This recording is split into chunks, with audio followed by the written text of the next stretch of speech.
सभी को नमस्कार। दोस्तों, आज हम सोसाइटी सेक्शन में पढ़ने वाले हैं धर्मनिरपेक्षता यानी सेकुलरिज्म। इससे जुड़े हुए किस टाइप के क्वेश्चन आए वो भी एक बार हम देख लेते हैं। और ये हमारा लगभग इंडियन सोसाइटी जीएस फेस्ट में छठवां लेसन है। इसके 2-3 लेसन और आने हैं। ठीक है, हम अच्छे से इनको कवर कर रहे हैं और चिंता की कोई बात नहीं। मेंस के जो भी टॉपिक मैं आपको करवा सकता हूँ, जो भी मैंने आपसे प्रॉमिस किया है, वो हमेशा हमारे चैनल पर आपको देखने को मिलेंगे। हमेशा हम कोशिश करते हैं कि जो भी हमारा सिलेबस है उसको टू दी पॉइंट पढ़ें, उसके पुराने प्रश्न पत्र कैसे हैं वैसे पढ़ें। और जैसे अभी नवंबर में ये लगभग करा दूंगा, उसके बाद में हम चलेंगे। इसके बाद में GS2 के अंदर जो सोसाइटी और गवर्नेंस है उनके मुद्दों पर हम चलेंगे। दिसंबर तक हमारा ये प्लान है और दिसंबर के बाद में हम पूरा फोकस करेंगे प्रीलिम्स एग्ज़ाम पर।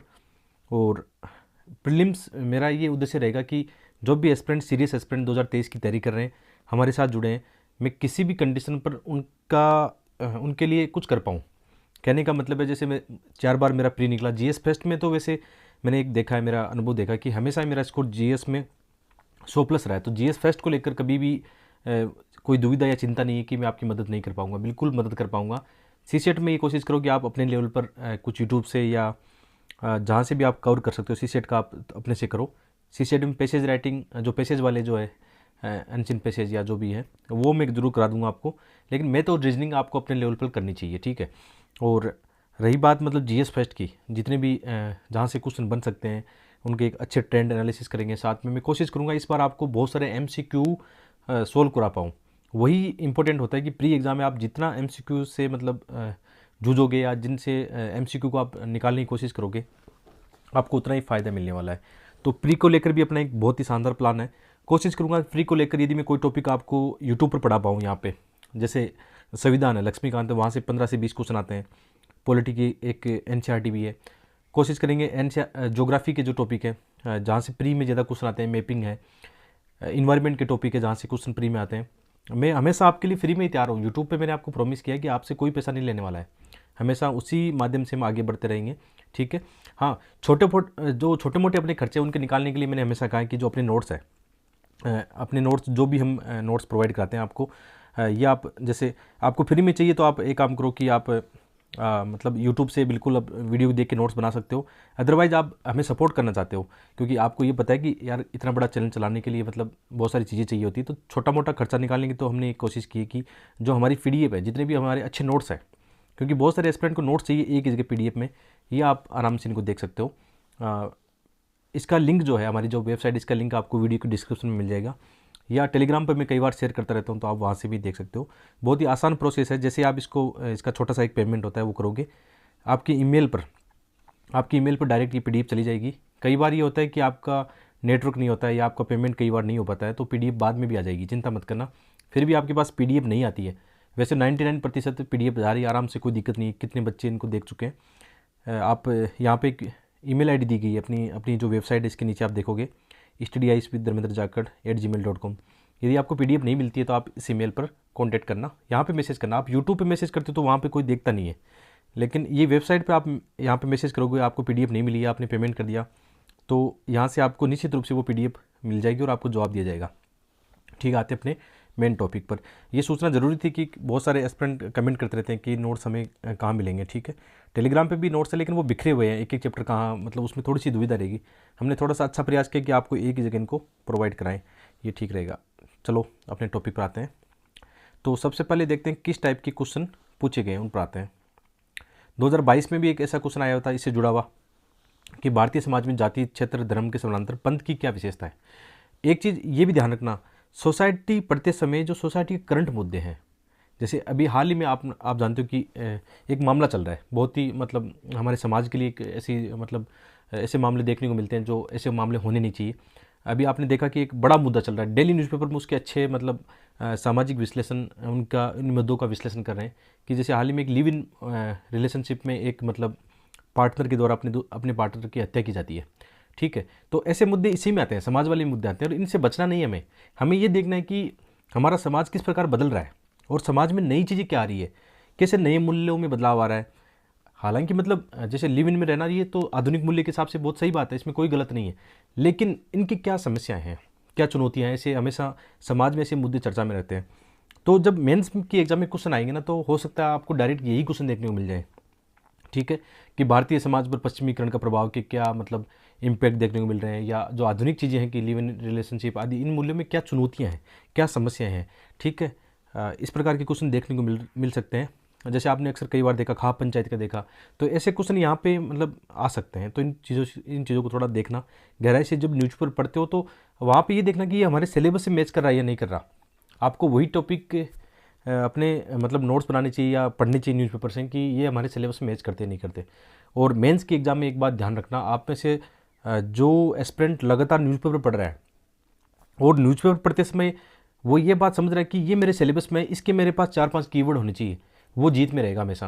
क्योंकि मेंस के एग्ज़ाम में मेरा एक अच्छा खासा अनुभव है कि क्वेश्चन यहाँ से बाहर है नहीं।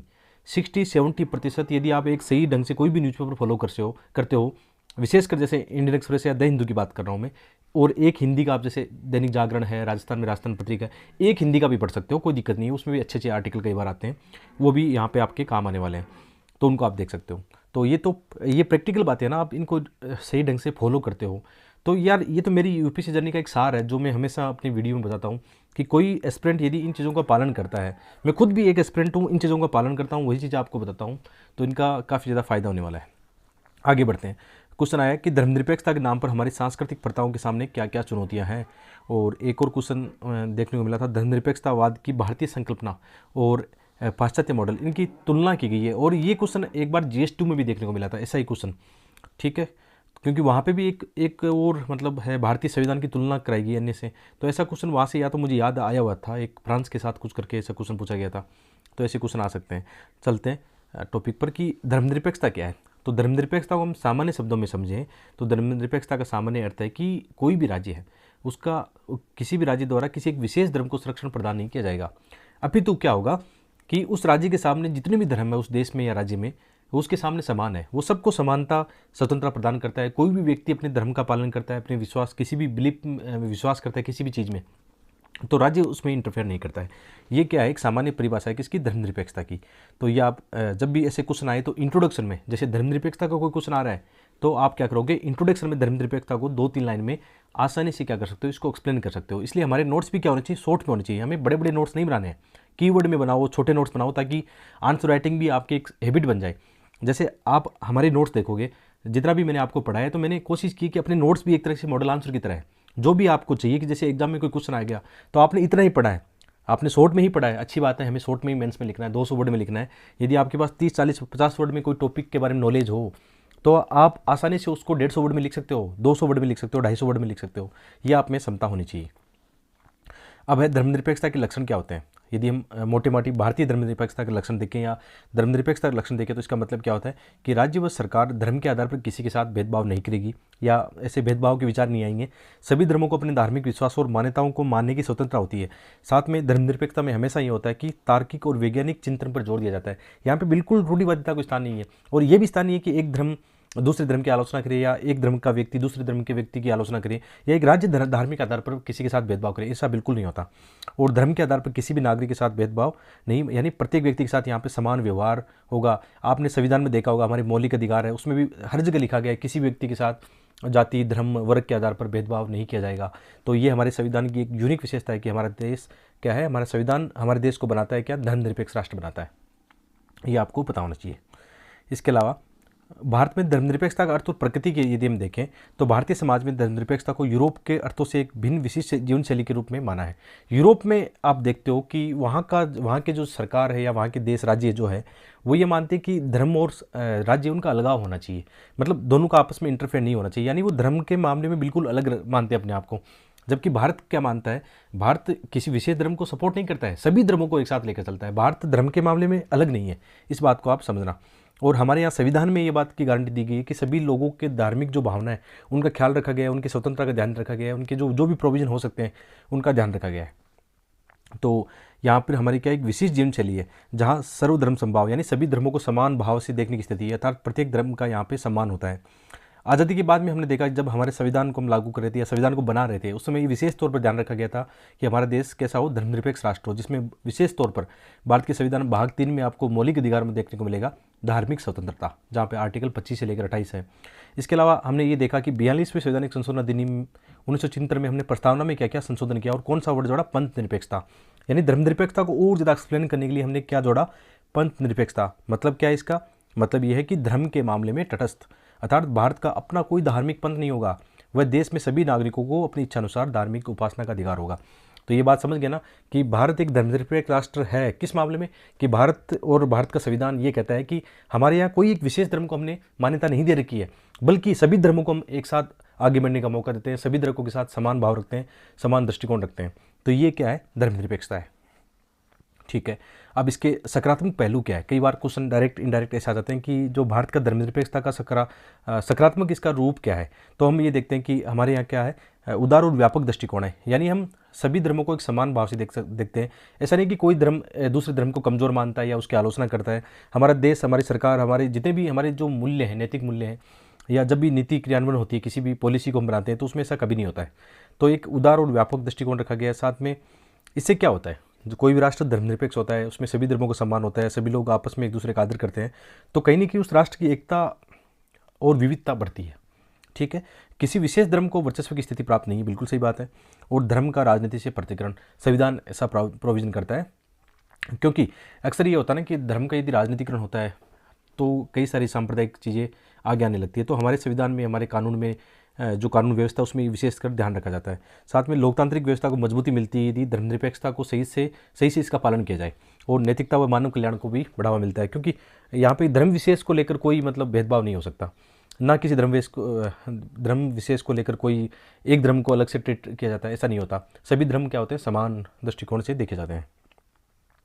और नकारात्मक पहलू क्या होता है, तो कई बार ये आरोप लगते हैं भारतीय धर्मनिरपेक्षता पर कि ये एक तो पश्चिम से आए थे, खुद का नहीं है मतलब। और दूसरा आरोप कई बार ये लगता है कि कहीं ना कहीं भारतीय संदर्भ में धर्मनिरपेक्षता पर आरोप लगाया जाता है कि राज्य व सरकार बहुसंख्यक जो धर्म है उसके प्रति, या बहुसंख्यक जो जनसंख्या है जो एक धर्म को मानती है उसके प्रति ज़्यादा झुकाव मानती है।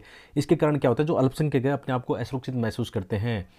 और कई बार ये प्रैक्टिकल लाइफ में कई बार हो जाता है, मतलब कहाँ होता है, जब आपने चुनाव में ये देखा होगा, जहाँ पर हम सांप्रदायिकता की बात करते हैं, उन पहलुओं को समझते हैं, तो वहाँ पर ये देखने को मिलता है। भारत पर अक्सर आरोप लगाया जाता है कि भारत का जो धर्मनिरपेक्षता है ना, ये दिखावा है। मतलब पश्चिमी राष्ट्र या अन्य जो आलोचक है वो इसे आलोचना करते हैं, लेकिन वास्तव में ऐसा नहीं है। भारत मतलब एक धर्मनिरपेक्ष राष्ट्र है। कभी भी सरकार और संविधान ऐसा नहीं करता है, वो तो कुछ लोग होते हैं, मतलब कुछ लोग अपने फ़ायदे के लिए ऐसे करते हैं। तो हम सभी पर ये आरोप नहीं लगा सकते कि हमारे राज्य या सरकार या हमारा देश जो है वो किसी धर्म के प्रति झुकाव रखती है, ऐसा नहीं है। कुछ लोगों की जो नेगेटिव लोग हैं उनकी वजह से ऐसा होता है। ये वोट बैंक की राजनीति को बढ़ावा देता है, ऐसा आरोप लगता है। कई बार ऐसा देखने को मिलता है, चुनावों के दौरान लोग अपने फ़ायदों के लिए ऐसा करते हैं। ठीक है, लेकिन इसका फ़ायदा ज़्यादा है, मतलब फ़ायदा मतलब धर्मनिरपेक्ष राष्ट्र होने के फ़ायदे बहुत ज़्यादा है। मतलब यही तो भारत की एक यूनिक संस्कृति या यूनिक विशेषता है कि हमारे देश में कितने अलग अलग धर्मों के लोग रहते हैं, लेकिन फिर भी हमारा देश राष्ट्र के या राष्ट्रवाद के नाम से, या देश में जब भी आँच आती है, बाहर से आक्रमण होता है, या जब भी ऐसी घटनाएं होती है, हमारे समाज में ऐसी अक्सर घटनाएं होती है, तो सभी धर्म के लोग आगे आते हैं, उन घटनाओं की आलोचना करते हैं। तो ऐसा मतलब ये अच्छा दृष्टिकोण है कि भारत एक धर्मनिरपेक्ष राष्ट्र है। अब बात आती है कि भारतीय धर्मनिरपेक्षता बनाम पश्चिमी धर्मनिरपेक्षता, इनमें अंतर क्या है। और ऐसे क्वेश्चन आते हैं एग्जाम में, पहले भी आ चुका है, ऐसे क्वेश्चन आते हैं रियल में कि इनको अंतर लेके आपस में तुलना करा के ऐसे क्वेश्चन पूछे जा सकते हैं। तो इसको आराम से समझना, क्या है भारतीय धर्मनिरपेक्षता। तो यहाँ पे है कि राज्य द्वारा सभी धर्मों का समान संरक्षण, अर्थात धर्म व राज्य पूर्णतः अलगाव नहीं है, धार्मिक समानता की यहाँ पे बात है।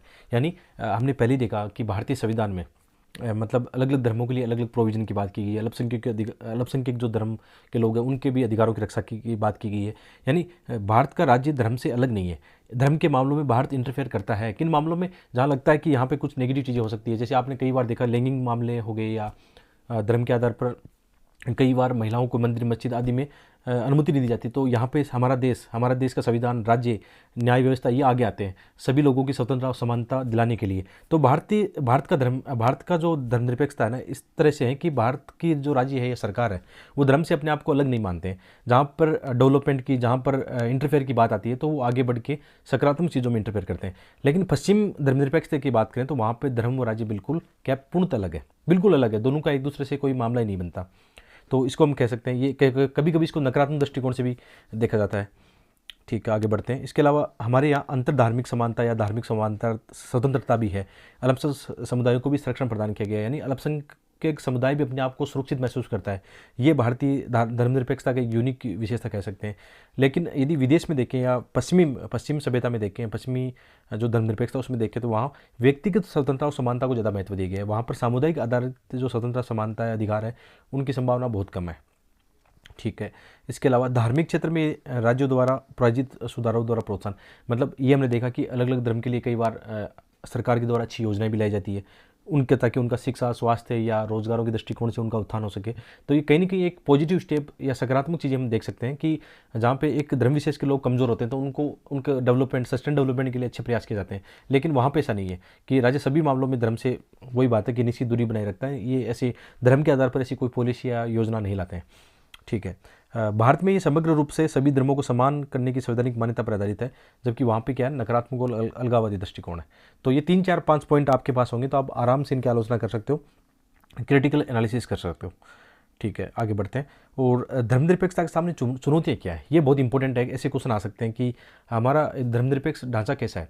ठीक है, हमने संविधान की बातें की, कुछ आर्टिकल आपके पास होंगे, कुछ अच्छे एग्जाम्पल आप देके बता सकते हो, लेकिन साथ में ये भी बताना कि समस्या कहाँ पे है, चुनौतियाँ कहाँ पे है। तो ये आप जरूर बताना कि जैसे राजनीतिक दलों द्वारा अपने अनुसार धर्मनिरपेक्षता का त्रुटिपूर्ण विश्लेषण कर लिया जाता है। धार्मिक कट्टरता चाहे बाहरी हो या आंतरिक हो, कई बार ऐसे फैलाई जाती है अपने उद्देश्य के लिए। जैसे इसमें सांप्रदायिकता को बढ़ावा दिया जाता है, दंगे कर दिए जाते हैं।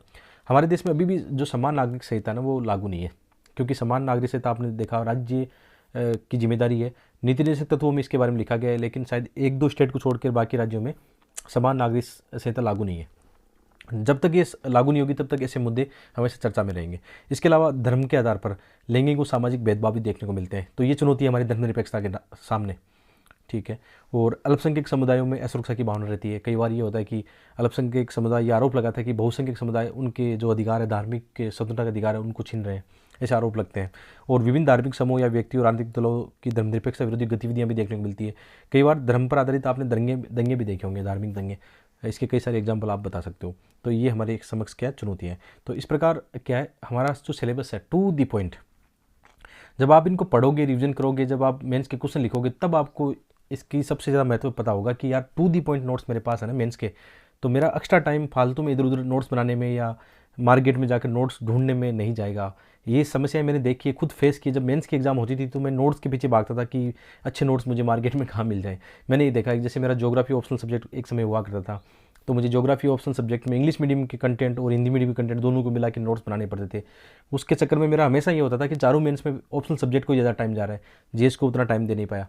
तो ये समस्या आपके साथ नहीं होगी। एक एस्पिरेंट जो खुद भुगत चुका है, खुद इन चीज़ों को समझ चुका है, वही ऐसे नोट्स प्रेजेंट करेगा। मुझे पता है इस बात का, बहुत कम लोग जानते हैं इस बात को कि नोट्स की क्या अहमियत है मेंस के एग्जाम में, विशेषकर जो आपके शॉर्ट नोट्स होंगे ना। तभी आपने कई बार देखा होगा ना कि टॉपर ये कहते हैं कि जैसे आपके पास एथिक्स पढ़ा, आपने एथिक्स जैसे किसी से पढ़ा, आपने कोई किताब पढ़ी या अपने वीडियो देखे, नोट्स पढ़े, एथिक्स के 5 से 10 पेज के अंदर आपके पास नोट्स है शॉर्ट कीवर्ड में, आपको सबसे ज़्यादा लाभ होने वाला है। क्योंकि मेंस के एग्जाम में मैंने देखा है, जितने भी टॉपर निकले उनको नज़दीक से देखा है, साथ में कई बार मेंस लिखे हैं, इंटरव्यू भी दिए हैं साथ में, तो मैं देखता था। मैंने खुद भी ऐसे नोट्स बनाए थे अपने नोट्स की, जैसे जीएस फेस्ट के नोट्स हैं मेरे पास, बहुत ही छोटे नोट्स हैं, सभी प्रकार के नोट्स, उनका फ़ायदा मिलता है। लेकिन ये कब होगा, जब आप अपनी पढ़ाई के उच्च स्तर पर होंगे, यानी आपने ठीक ठाक पढ़ लिया है, मेंस पे अच्छा पढ़ लिया, अच्छा कंटेंट आपके पास हो गया। लास्ट में जब आपके पास मेंस लिखने का होगा तो आपके पास फिर छोटे नोट्स चाहिए कि आपको आंसर राइटिंग में क्या होना होता है।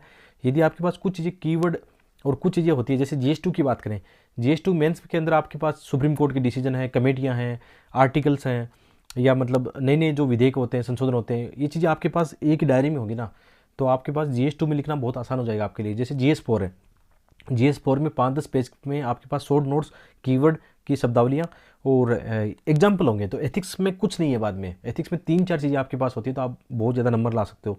आपके सामने बैठा है जो बोल रहा है, वो नंबर ला चुका है, 2-2 बार ला चुका है। 2016 में मेरे 105 मार्क्स आए थे एथिक्स में, उस समय मतलब यही स्कोर आता था, मतलब अच्छा स्कोर 105-10 के आसपास ही रहता था। और 2019 के अंदर 126 मार्क्स एथिक्स के पेपर में आ चुके हैं, इसी तरीके से आ चुके हैं। GS फेस्ट में जो मैं आपको पढ़ा रहा हूँ हिंदी माध्यम में, 116 मार्क्स, मेरी मार्कशीट चेक करना आप, 116 मार्क्स इंग्लिश मीडियम के टॉपर के इक्वल है। आप देखना बहुत कम लोगों को जीएस फेस्ट के अंदर 110 या 100 से प्लस मार्क्स मिले, कम मिले होंगे, लेकिन मुझे 116 सौभाग्य से प्राप्त हुए हैं। तो ये तरीका है यार जो मैं पढ़ा रहा हूँ, यदि इस तरीके को आप सही ढंग से इंप्लीमेंट करते हो तो आप मेरे से ज़्यादा मार्क्स लाओगे, क्योंकि जितना नोट्स 1-2 साल में मैंने बनाया है, जितने नोट्स मैंने आपको पढ़ाए हैं, ठीक है, यहाँ से है ना, तो इतना तो मैंने उस समय किया नहीं था मेंस के दौरान। ये स्वीकार करता हूँ कि इससे 50% ही मैं वहाँ इतना अच्छा कंटेंट नहीं लिख पाया था, और अभी मेंस लिखने का मौका मिलेगा तो आप खुद देखना कितना अंतर आएगा अपने मेंस के मार्क्स में। और आपके जो मेंस लिख रहे हैं, लास्ट ईयर जिन्होंने मेंस लिखा, उससे पहले भी अपने नोट्स पढ़ के लोगों ने मेंस लिखा, उन्होंने बताया कि उनको बहुत ज़्यादा बेनिफिट मिला। तो आप इस चीज़ में विश्वास करते हो तो आपको फ़ायदे होने वाला है। मिलते हैं एक और वीडियो में, कमेंट करके बताना आज का लेसन कैसा था। और सबसे बड़ी बात है, मैं जानता हूँ जो प्रैक्टिकल चीज़ें हमारे लेसन में चर्चा में होती हैं, क्योंकि ये चीज़ें सामान्य दृष्टिकोण पर नहीं याद नहीं आती है, लेकिन जब पढ़ाते हैं तो उस समय विचार आते हैं, अच्छे विचार, जो मेरा खुद का एग्जाम का अनुभव वो याद आता है। तो वीडियो लेक्चर सबसे इंपॉर्टेंट होते हैं, चाहे आप नोट्स पढ़ो ना पढ़ो, ये वीडियो देख के कुछ कीवर्ड नोट्स बना लो, बस सफिशिएंट आपके लिए। धन्यवाद।